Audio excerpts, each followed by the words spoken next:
All right, everyone. So we got another video here from Set the Programmer, and this one is going to be ranking the captains from weakest to strongest. Now, it's been a long time since we've seen a Set the Programmer video focusing on Bleach, but we're going to go ahead and watch this video. But guys, before we do, as always, you know what to do in order to support the channel. Leave a like, share this video, comment down below with your thoughts, and if you are new to my channel and if you like what you see here, please consider subscribing and make sure to click on the bell icon to be notified whenever I post a new video, because apparently YouTube's notification system is still broken. It doesn't work anymore.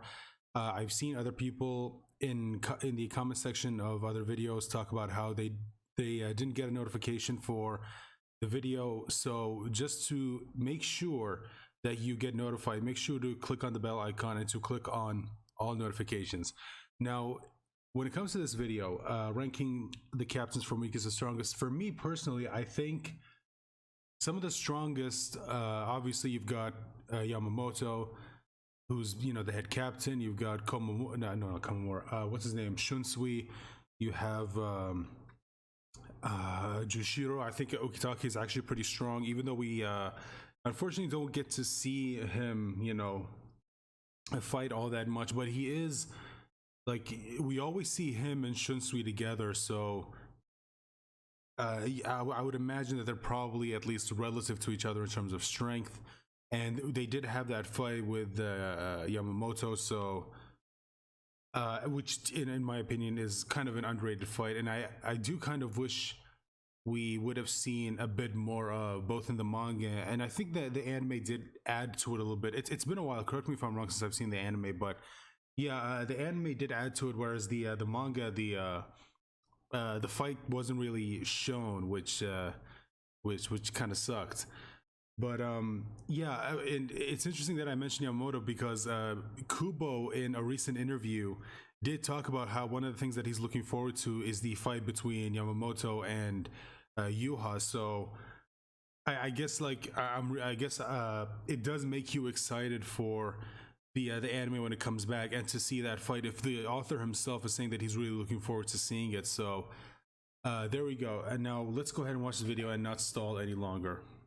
Hello everyone, it's your host Swag Kage today, and we're going to be talking about Bleach like I usually do on my alternate YouTube accounts, Clyde and Chuck.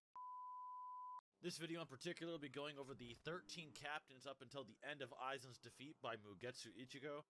I decided on this in particular because these are the OG 13 captains that most people like and care about, and most people want to see them particularly scaled.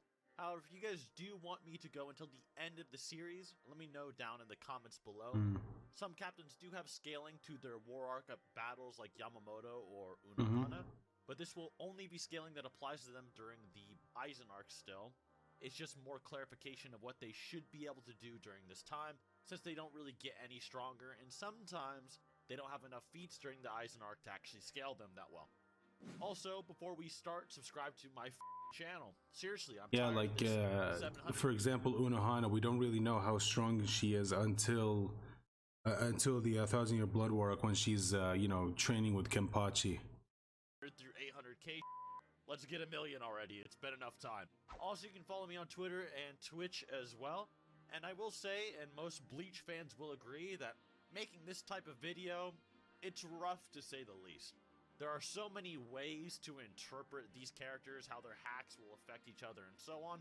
But for the sake of this video, we will be mainly doing raw power scaling only, and not any headcanon-y who would win type questions. It's very likely that some lower on this list could beat someone higher. The bleach coloring book will not be used in this video. Okay. Despite not being the most powerful captain. Sorry.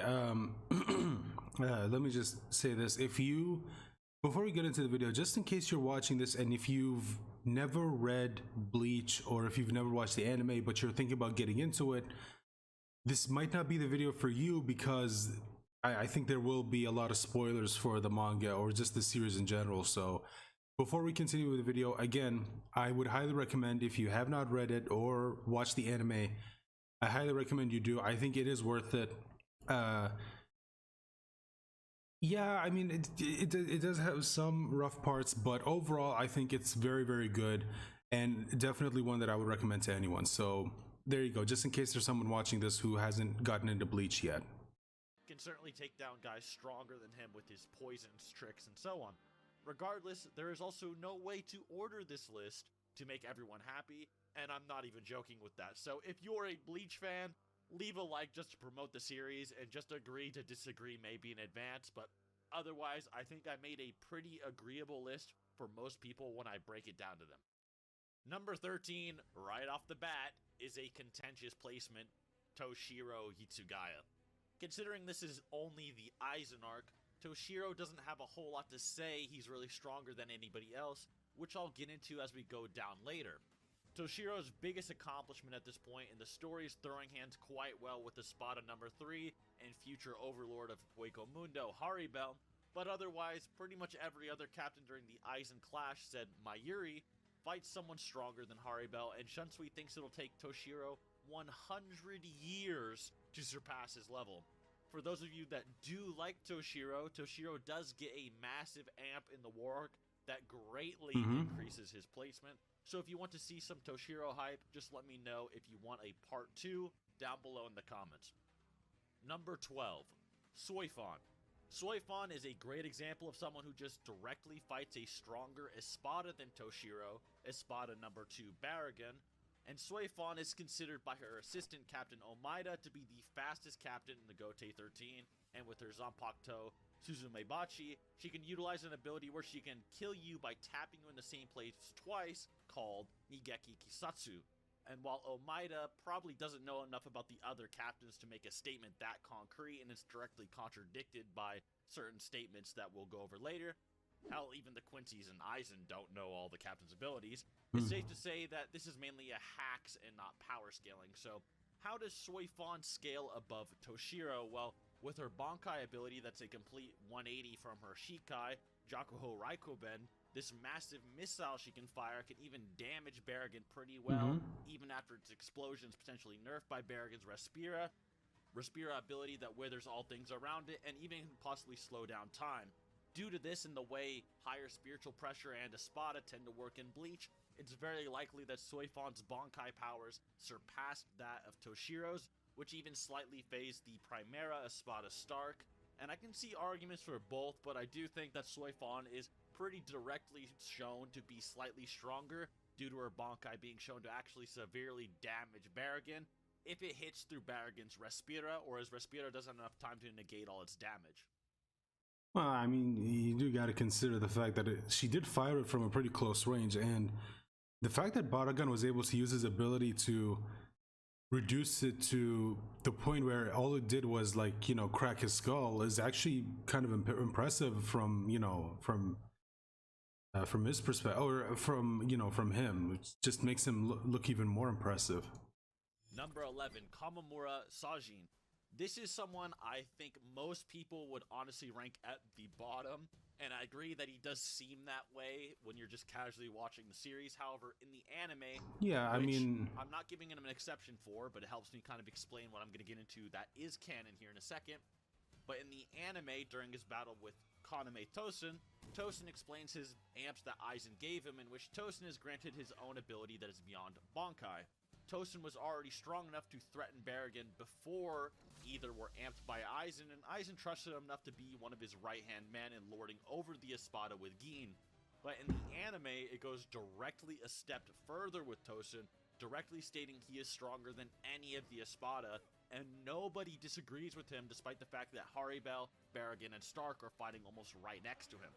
Kamamura, despite not winning against Tosen, technically fights someone stronger and clashes against someone stronger than Toshiro and Soifon. However, if that being Kenpachi, well, sorry, excuse me. I will say for Komamura, I think that the reason why he didn't win against, you know, against Kaname, I think the reason being that he's still like, he was still remembering who Kaname was before. You know what I mean? Like, he still, no matter how much he tried, he couldn't bring himself to be what's the word I'm looking for? To be all that, I guess, ruthless against him, or as merciless, to where he isn't holding himself back, but because he, you know, still saw him as a friend, he couldn't, bring out his full power against him. So he basically like mentally nerfed himself when he was fighting Kaname, which I think does factor into why he ended up kind of losing against against Kaname. The anime, like I said, it might be very likely that Kamamura could be the weakest. However, most people would agree that Tosin is definitely narratively hyped up to be above the Espada anyway.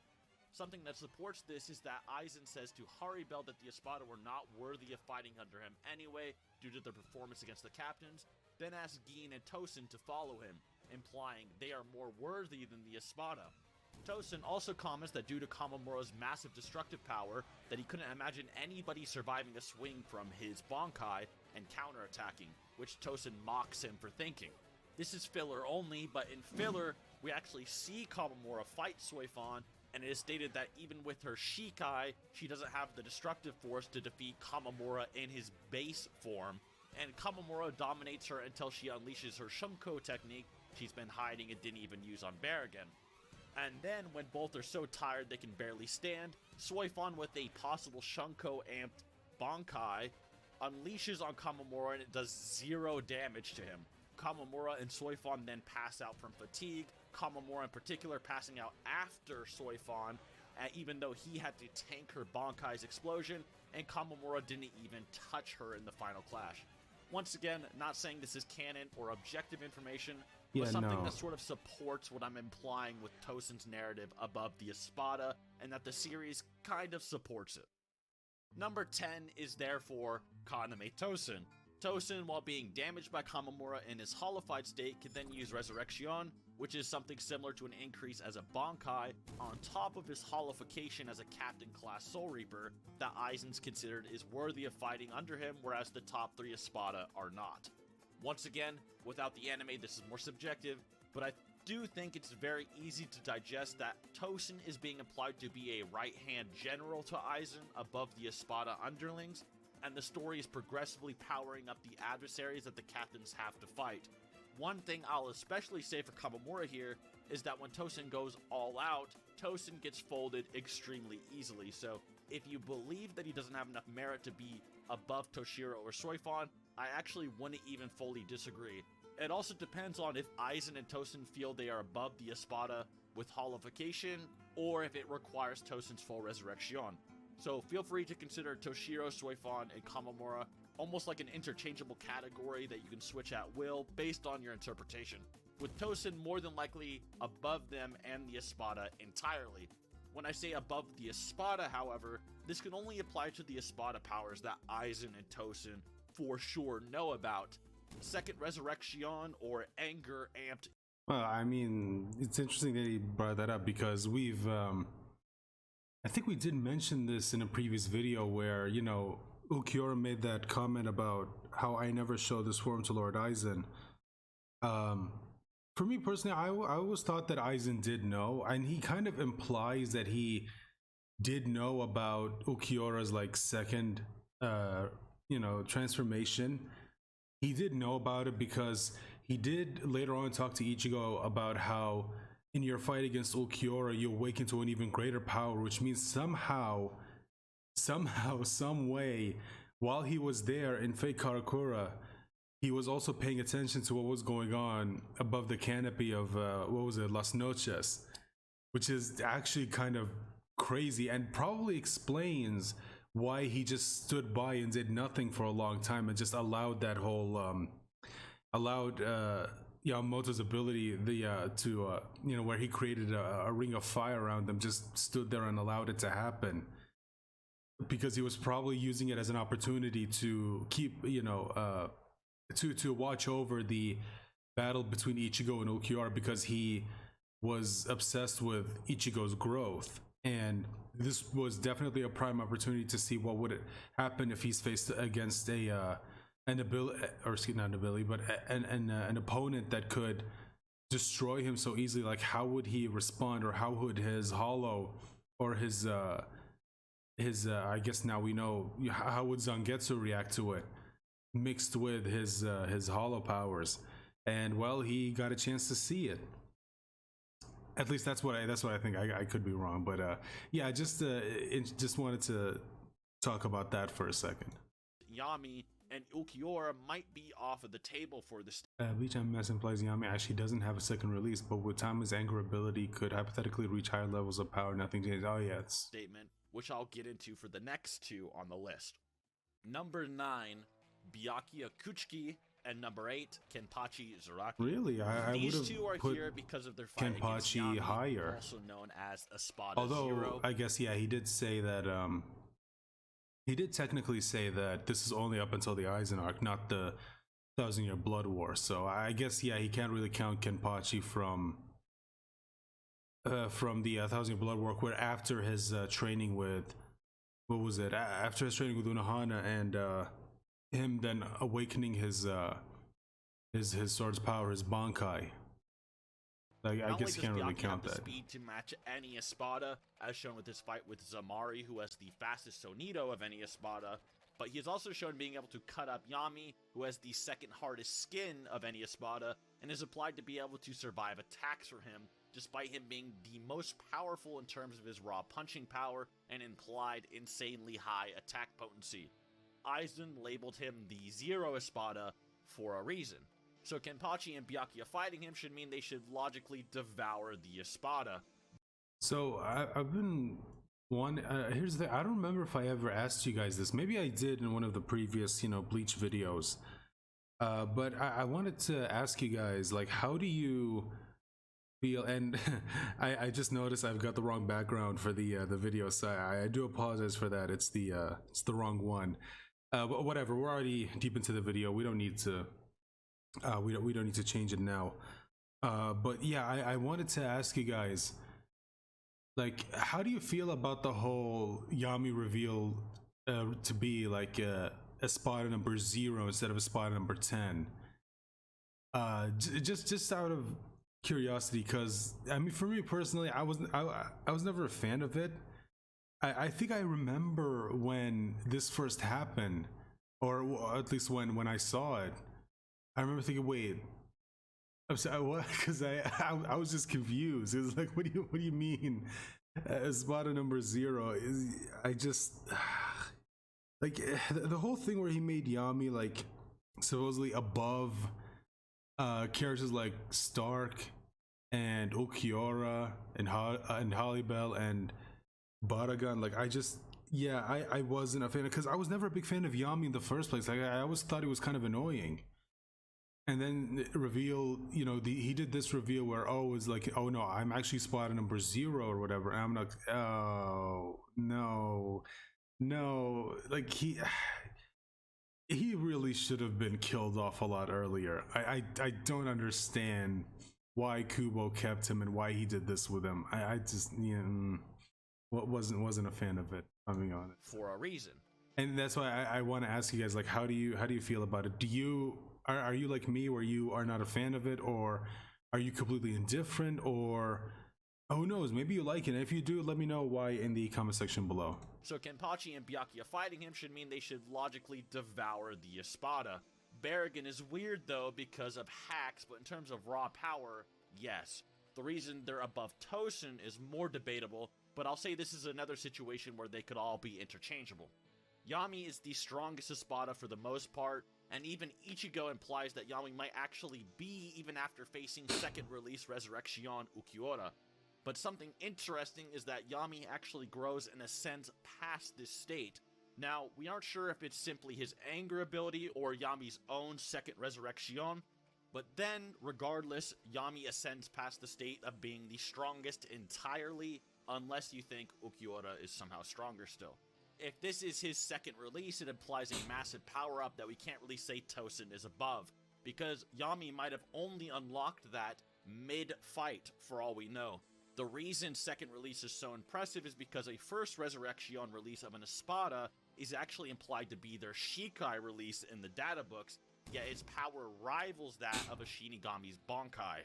With their second Resurrection being their possible own version of Bankai, it's only up to the imagination how insane of a multiplier it might be, especially with Ulquiorra's alien-like sea of spiritual pressure that baffled even Uryu. Now, whether Yami is actually in a different league than Ukiura is up for debate, and maybe Ichigo wasn't 100% sure when he made the statement that Yami could possibly be stronger. Hold on, Quincy's on so Quincy Ichigo wasn't conscious during the Bastalordi versus Ukiura fight, so he didn't get to see Ukiura use all of his powers or fight seriously in his second release. Ukiura, but defeating him is much more than Kamamura, Soifon, and Toshiro have definitely done. I put Kenpachi above Byakuya here because it's implied Kenpachi is rivaling Byakuya without even using his two-handed kendo strikes that, in his own words, basically double his power. For those that know Bleach, Kenpachi is subconsciously suppressed during this arc and can be a ton stronger. In fact, it's arguable he's the strongest in the whole Gote, and even Central 46 and Aizen are wary of him. However, as of the Aizen arc, Kenpachi is so massively suppressed that he only ranks 8th. If you want to see what it's like when Kenpachi is unrestricted, then you'll have to ask for the War Arc video. Number 7, Mayuri. I would recommend you just go read the manga. I mean, probably like the best way to, to find out like how strong he actually is. And he gets like really, really strong. Would I put him above Yamamoto or Aizen? I don't know. I mean, I think that's a debate that we can have. But for me personally, I still think Aizen would be stronger. And I think Yamamoto also is strong because he is like stated to be incredibly powerful, and he also is stated to have the strongest Zanpakuto in existence, so, or at least out of all the captains. So yeah, it is interesting. Now a lot of people would say that, well, that's what if Aizen is stronger than him, then why did he trap him in Wake Mundo? I've always been of the mindset that the reason why he did that wasn't because he was worried about him in terms of power. I think it's because he knew that if Kenpachi was there, it would just make his job a lot more difficult. I think it was mostly done just out of convenience as opposed to fear of Kenpachi's power. Because I think Aizen, considering Kubo has written him to be the guy who just knows everything, I think he knew how strong Kenpachi actually is and that he's suppressing his power because he, loves the thrill of a fight. That's why he willingly suppresses himself, because he knows if he fights at full power, then the fight would be over pretty quickly. So yeah, I think it's mostly done just out of convenience or just to make his job a bit easier, because he already had Yamamoto to deal with, and he knew that if Kenpachi was there, it would have just made his job a lot more difficult. So yeah, that's just my own my own theory as to why Aizen did what he did. I don't think it's because he's afraid of his power. Kurotsuchi. So I think this one will be the weirdest for people to grasp, and I don't blame you since I said this video is power scaling oriented, but it's a little unfair for Mayuri, whose literal Bankai ability is poison, but even in just raw power scaling sense, he's still in the middle, give or take.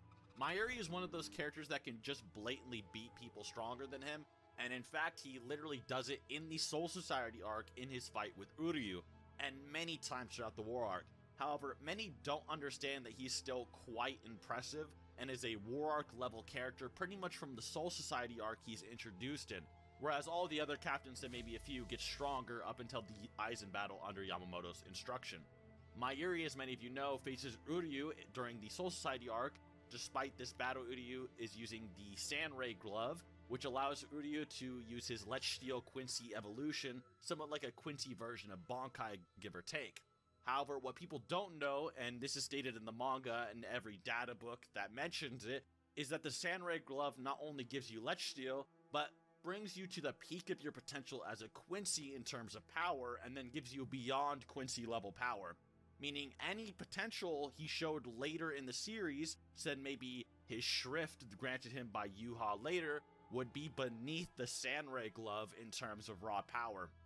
Uryu being able to fight Hashvalt for an entire night with Almighty, and then fight him briefly during the day, despite the fact that Hashvalt could fight a post-battle full-bearing Bankai Ichigo and snap his Bankai in two with one slash. It then takes Let Steel Sandray Uryu to put down Mayuri's Bankai, and he uses his full power to do it to the point where he's exhausted. Mayuri then states in his fight versus Toshiro as a zombie during the war, and implies very heavily that he has not trained or grown any stronger, and simply modified his gear with certain gadgets. This means that his sword clashing with Toshiro and being strong enough to withstand an attack from War Arc post-training prodigy Toshiro is within Aizen Arc Mayuri's pay grade. Although it is stated that his reaction speed is being amped in the zombie Toshiro fight. He then faces Pernida, a being who at first swaps almost lethal blows with post-training Kenpachi and is a possible arm of the Soul King, and then is able to dodge attacks from an evolved Pernida that is even stronger than the one that pretty much dealt with Kenpachi's arm. This, alongside the fact it's a bit disingenuous to say that Mayuri can't poison with his Bankai even in these fights. It was actually shown that he could, but this was hands down one of the most hacked opponents in the story, and was constantly, was constantly evolving, stealing things from different characters. It's just a bit unfair, but he might not even need them. Mayuri can also paralyze Kenpachi with this Justice Shikai as well, despite Kenpachi's massive full power War Arc amps. Although it's base off guard Kenpachi, this Kenpachi would easily annihilate the one during the Yami fight, which is why I'd put Mayuri at 7. I think he is very underrated in terms of power and especially speed, and as a Kubo favorite, it makes sense he's a bit absurd, and pretty much every fight, say Uryu's Let's Steal and Pernida at the end of Bleach, he doesn't even try in and just wants to test out numerous gadgets and gizmos. Number 6, Jushiro Ukitake, and number 5, Shansui Kyoraku. Oh. The reason I have Shansui above They're only Ukitake 6 is and that 5. I thought they would have been a little bit higher. Ukitake are relative. It is also implied Shansui has better stamina and attributes that would allow him to win an extended fight against Ukitake. I know it's a little bit headcanon-y for me to kind of imply that or even mention stamina on a power scaling list, but I think it's pretty fair considering they're pretty much as equals and that's the only difference, and if I had to choose one. They both also do about the same against Yamamoto, and them combining their powers together is something Yamamoto considered transcendent. The databooks often describe them as peerless, even to their predecessors, and Shansui says it will take Hitsugaya, a prodigy captain, 100 years to ever surpass him. Ukitake has also stated that if he was not withholding Mimahagi within his body, he would have had more spiritual pressure than any captain alive at the moment. However, due to him withholding it during the Aizen arc, he would not be any stronger. The reason Shansui is above Mayuri is that it is heavily implied Shansui does not get much stronger since the beatdown from base Aizen and the War Arc, and he himself states that he hasn't talked to his Zanpakuto in a very long time. Meaning he hasn't done any meditation or any serious training that we know of, and if anything, it's just shown that Shansui is a very laid-back and lazy person, sipping tea when invaders were in the Soul Society during the Soul Society arc, probably one of the reasons why so many people during like the him. War Arc, when Shansui finally unleashes his Bankai on the undisputed leader of the SS, Lilibaro, everyone in the battlefield gets chills, and most people don't even know what's happening, with only Ichigo stating he senses Shansui's spiritual pressure. The Bankai is very reminiscent of Yamamoto's introduction, but rather than heat, everyone feels the chills. Both War Arc Ichigo and Askin Nuclear are shocked at the power Shansui displays, and his ability to dominate Lilibaro in his full standing before his final evolution is more impressive than Mayuri's losing battle against Pernida. Due to many not even being able to sense Shansui's spiritual pressure and Bankai and being confused, there's even a possible argument that he's borderline transcendent in this state, but that is up for debate. Number 4, Gin Ichimaru. This placement is definitely contentious because Gin is a very weird and nuanced character. He only shows his true power one time in the... So that's actually, this is one of the things that I'm actually really looking forward to when it comes to the anime coming back. Like, I'm really looking forward to seeing Shunsui's Bankai in the actual anime. Like, I'm really looking forward to it because I always thought that his Bankai was very unique and really cool, and I'm always wondering, like, why didn't you use it against Aizen? Although against Aizen might be a little bit difficult because he's got his Kyoka Suigetsu, and you never know, like, maybe he's just tricking you into thinking that you used your Bankai, so it might be a little bit difficult. So I don't know. Yeah, I mean, Personally, I don't know if Wheelbarrow was stronger than Aizen. I don't think so. And I'm talking about Aizen before he was, evolved by the Hogyoku, which he was already pretty powerful as is, and he just got even stronger. Not to mention he became immortal. He can't die no matter what. It's interesting, but yeah, really looking forward to seeing his Bankai in anime form, which we're actually getting pretty close. October of this year. I don't know if we'll get to the actual fight this year. We'll have to wait and see. But yeah, really look forward to seeing how they animate. I really hope they do it justice. Like I hope they.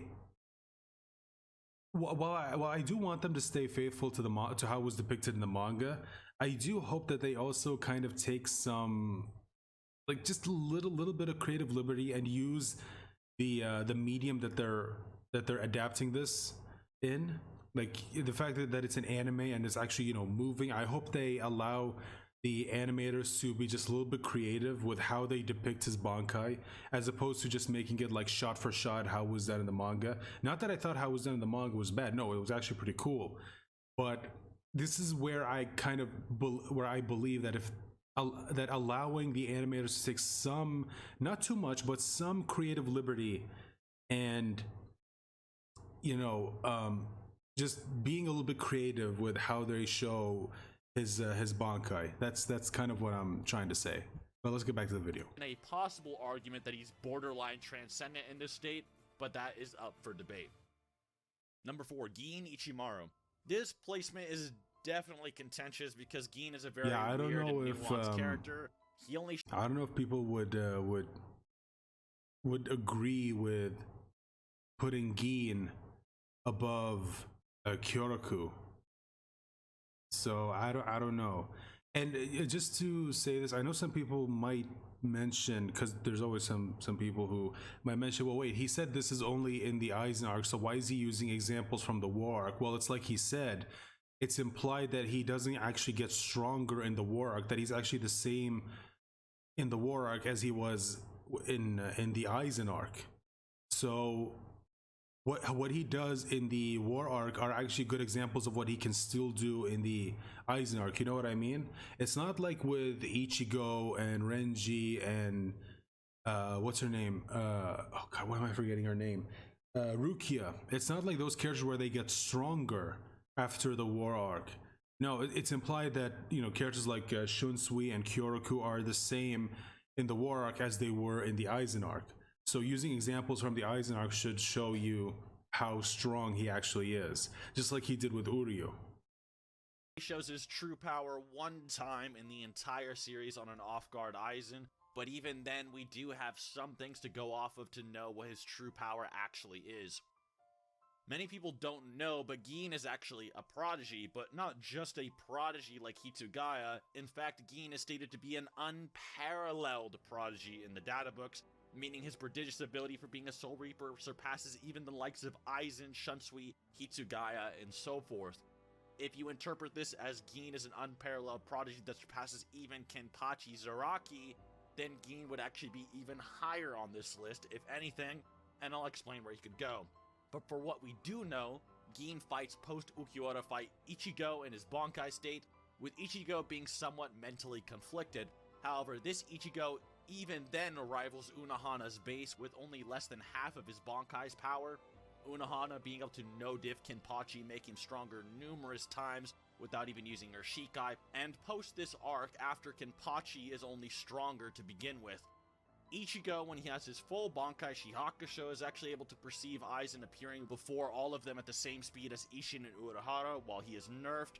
Urahara and Isshin both being strong enough to give base or Shikai Aizen a good fight to the point he respects them.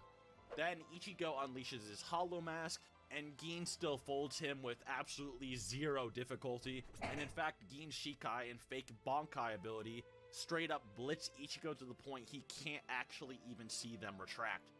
Well, I mean, the thing with this is, I think it's actually the same as, or at least that's what it's implied, and that's kind of what I got from, the series, is that it's kind of implied that Ichigo right now, at this point, isn't really able to bring out his full power because he's being, Like he's mentally nerfing himself because he's still afraid from sensing Aizen's power, and he's doubting himself, which we know in this series is that once you do that, once you're not mentally there, it does affect your ability. Like that's something that you actually, I think I brought this up in a previous video. That's something that's actually pretty common with a lot of with some of these shows in the series. You know, you've got Dragon Ball, Naruto, Bleach, and I think maybe even One Piece, which One Piece maybe, I think it well actually yeah, I think with One Piece it does affect your hockey because you I'm not I gotta admit, like I don't well actually maybe not One Piece. I no actually yeah, I think so. Yeah, I remember when he was like, well, yeah, when he was training for Rio Hockey with what's his name? When they were in Udon prison. Fuck, what was the guy's name? Yeah, Hyogoro. Yeah, I just remember Hyogoro, when he was training him to be able to use Rio Hockey. He was having difficulty because he needed to actually focus. He needed to be able to like focus heavily and be able to bring out his hockey, like how he already did when they were on Shibori Archipelago, when he freed, what was her name, Kami, I think, if I remember correctly. Yeah, when he freed her from the what was it, what's it called, the the thing around her neck. Fuck, why do I keep why do I keep forgetting their names?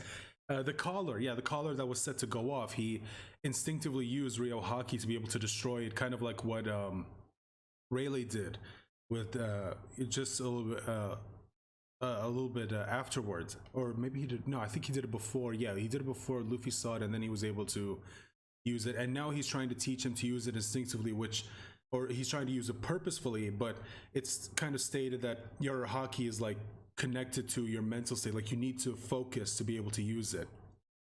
So yeah, this is something that you actually find, or I know I could be wrong, correct me if I am, but this is something that's actually pretty familiar, or not familiar, but common in a lot of these shonen series, to where your power is connected to your mental state. You know, again, like Dragon Ball, it's stated that your mind and body have to be in, like, you know, in perfect sync with each other for you to be able to bring out your full capability. Same thing in Naruto, and apparently it's the same thing in Bleach. And that's why I think that here Gin was able to like be able to put up such a good fight against Ichigo, because Ichigo himself wasn't really all there, so he wasn't able to bring out his full capability. At least that's what I got from this. I could be wrong. If you see it differently, let me know in the comments. Gin also has an interesting narrative where, like Aizen, he's lied to everyone about his ability, so nobody knows how strong he is or what he can actually do. As an unparalleled prodigy, this makes sense, and Gin has basically spent hundreds of years getting ready to take down Aizen, and despite the fact he thinks that no other captain can, and neither can Isshin, Urahara, or Yoruichi together, he thinks he can with his Bankai, even when Aizen has transcended Hollows and Shinigamis entirely, not once, but twice. His Bankai evaporates Transcended Aizen, and Aizen actually fears for his life to the point that he evolves and can't fight back against Gin's Bankai poison, despite earlier saying he could negate Soul Reaper hacks with his spiritual pressure, which is also stated in the Bleach novels as confirmation. So for Gin to be an unparalleled prodigy above Aizen and Hitsugaya, and then have hundreds of years under his belt, with Shunsui thinking Hitsugaya would surpass him in 100 years, it isn't unlikely for Gin to be this high, and if anything, you might be able to make an argument he could be even higher. And the only reason we can't say he's all that insane is because he himself implies he is weaker than Aizen before the Hogyoku merger while talking to himself, and thus not making up a character or a lie. Number 3, Retsu Unohana, also known as Yachuru Unohana. So if you think Gin is a prodigy above Kenpachi, then Gin would be above this, as Kenpachi defeated Unohana when he was just a child, before his subconscious suppression of himself.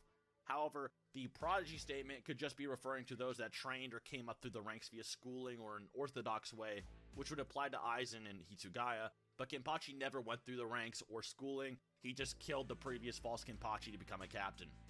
Unohana herself states that she is stronger than anybody else during the war after Yamamoto's death, including the likes of all the Zero Division members she knows the abilities of, Shunsui, Ishin, and so forth.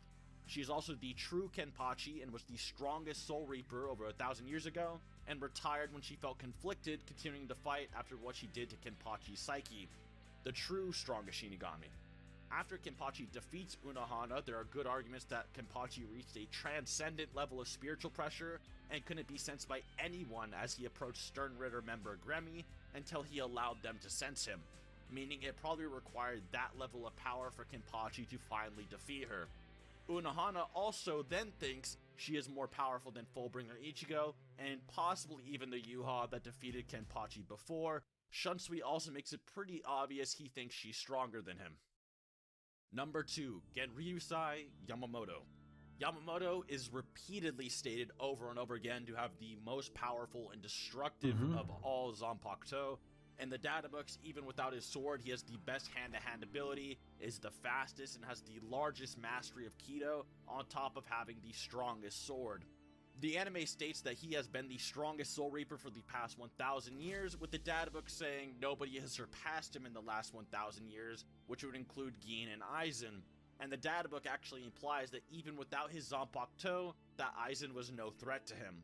He defeated Yuha 1,000 years ago, the leader of the Quincy, and has a Bankai so powerful that Haschwald, a fighter that can no-diff full-bring Bankai Ichigo, can't even sense or perceive its true power or form, making it arguably transcendent. Shunsui in the novels also compares Yamamoto's spiritual pressure as a similar upper class, more similar to Aizen after his battle with Ichigo and fusion with his Zanpakuto, than the likes of Yoruichi or End of War Arc Byakuya, who has insane feats against Gerard Valkyrie and trained with the Zero Division. He is also stated to be the strongest of the Gote 13, even while only having one arm and 13 blades, which arguably halved his sword striking power, and despite Unohana being among the Gote 13. The arguments for Unohana being stronger than Yamamoto are there. Hold on, you also never listed Unohana as a war potential, even though he was aware of her and her power because of her involvement in the original war, and in his own words, Yamamoto, the deciding factor was power related, yeah.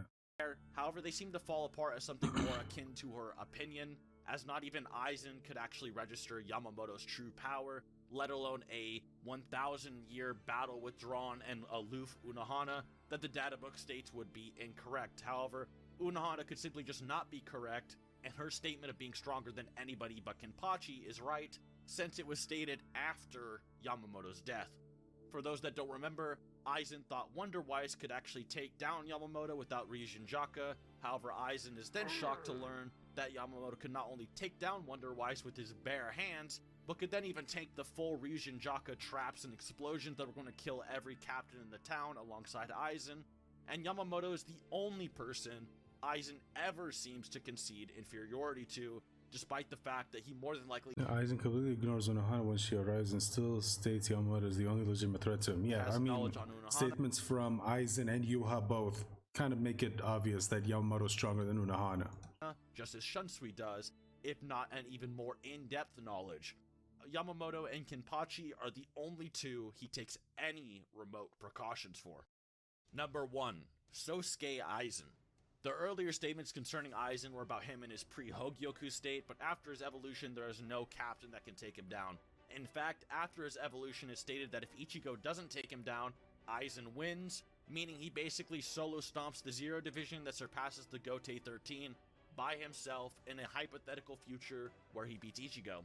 Even if someone were to heavily damage him, like Gin or maybe Yamamoto's Bankai catches him by surprise, he can easily regenerate, adapt, and grow stronger. And nobody, even in the War Arc, has the capability of killing him for good, hence why— Note, he could regenerate from being hit directly by the Mugetsu swing, and his attack was stated in the Bleach data book unmasked to be the most potent thing in this story during this time, which naturally includes Yamamoto and his Bankai. The Mugetsu completely destroyed Aizen's entire body to the point where he vanished, and he still came back. Yeah, his immortality is crazy. I mean, I think it's kind of obvious right now that Aizen just can't be killed. And I think that even Yuabak knows this. Like, he knows that, yeah, Aizen... I think that even he knows that with all of his broken abilities, even Aizen...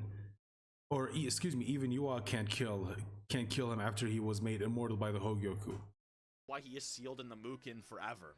The main argument for Aizen is actually more so pre-Hogyoku Aizen versus Yamamoto versus Unohana, in which I think the order would go Unohana as third, Aizen as second, and Yamamoto as number one. But it's all very subjective and debatable, but I think we can all agree that Hogyoku Aizen is at the top, and there's a reason Yamamoto shows a visible concern when Yuha says he went to go meet him in the Mukin during the war arc. Anyways, guys, that is my ranking of the 13 captains during their most famous arcs. I could go over the war arc if you guys really do want. If you did like, be sure to subscribe, leave a like, and show support so I can see that you might want that. And other than that, I would love to hear what your guys' opinions are on the captain's ranking. Like I said, a lot of it is interpretation-based. Kubo is a very subtle, nuanced man. He likes to leave a lot of room for argument. So I'm not going to say I made an objective list, but I think I made a pretty good one. So other than that, I hope you enjoyed, and till next time. I think, is that the video? Yeah, okay, so that's the video. And yeah, I mean, what he said at the end is pretty accurate. Like, Kubo is very nuanced when it comes to his writing. He doesn't like to, like, you know, make things, you know, or at least a lot of things crystal clear, you know, with just 100% objective statements. There are some things you can discern by yourself, which are, you know, kind of obvious from just reading the series. Like, yeah, like post Hogyoku Fusion, Aizen is pretty much the strongest out of all of them. I don't think that can be debated. But other things, like he mentioned, you've got Komamura, Soifon, and Toshiro. I think between those three, they are pretty interchangeable. I think it depends on who you ask. For me, I think that Komamura might be the strongest out of those three. I think people kind of underestimate him when it comes to how strong he actually is.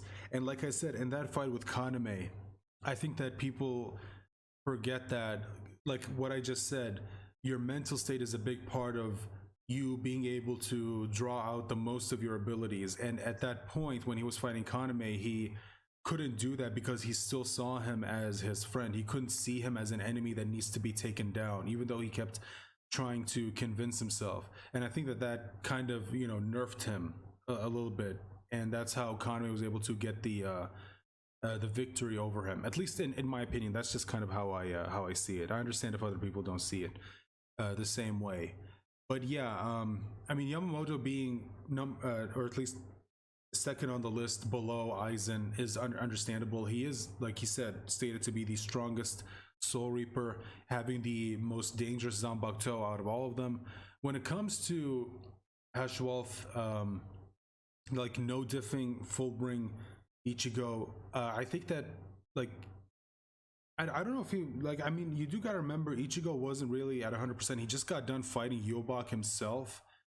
So yeah, and not to mention his sword was kind of broken. So yeah, I think those need to be taken into consideration. But anyway, guys, let me know your thoughts as always in the comments. And while you're here, guys, please leave a like, share this video. And if you are new to this channel, but if you or excuse me, if you're new to this channel but you like what you see here, you like the content that I'm making, please consider subscribing and make sure to click the bell icon to be notified. Guys, this is pretty important because I've been hearing from other content creators that for some reason YouTube isn't pushing out their videos. Like, it's more than just one. They've all talked about how YouTube for some reason right now is doing this thing where they're not pushing videos out to subscribers. Subscribers are not getting notified. That's why we probably now more than ever, it's important for us to ask you to hit the like button and comment and share. All those things push videos in the YouTube algorithm. So that's why we have to consistently ask you guys, because the algorithm, I don't know what the hell YouTube's going on, what's going on with them, you know, on the back end. I don't know if they're messing with the code or something, I don't know.